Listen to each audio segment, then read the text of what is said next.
Now let's differentiate the real-time operating system and the general purpose operating system in terms of task scheduling. GPOS is programmed to handle scheduling in such a way that it manages to achieve high throughput.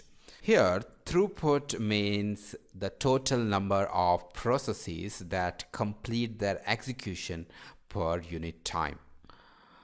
In such cases, sometimes execution of high priority process will get delayed in order to serve 5 or 6 low priority tasks.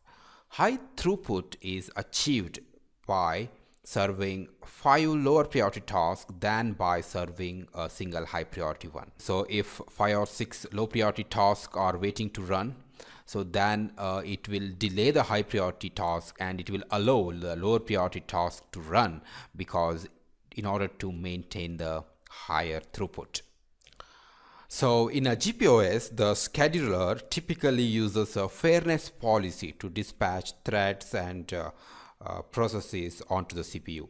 Such a policy enables the high overall throughput required by desktop and server applications, no problem, but offers no guarantees that high priority time critical threads or processes will execute in preference to lower priority threads.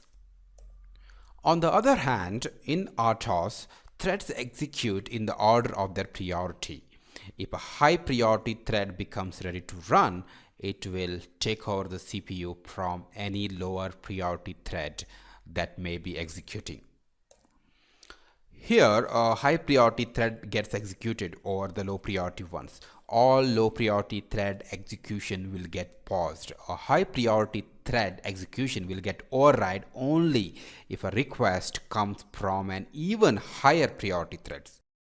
So does that mean real-time operating systems are very poor in delivering throughput?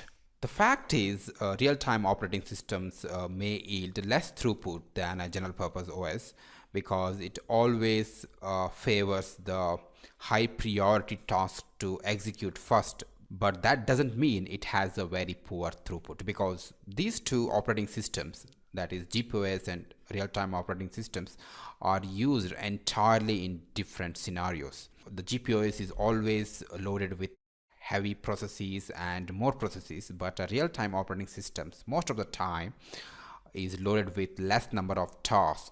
So a throughput is actually relative to the load of the system.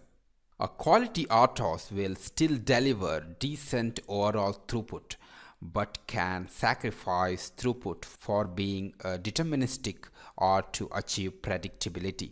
So to a RTOS, achieving predictability or time deterministic nature is more important than throughput, but for a GPOS, achieving higher throughput for user convenience is more important.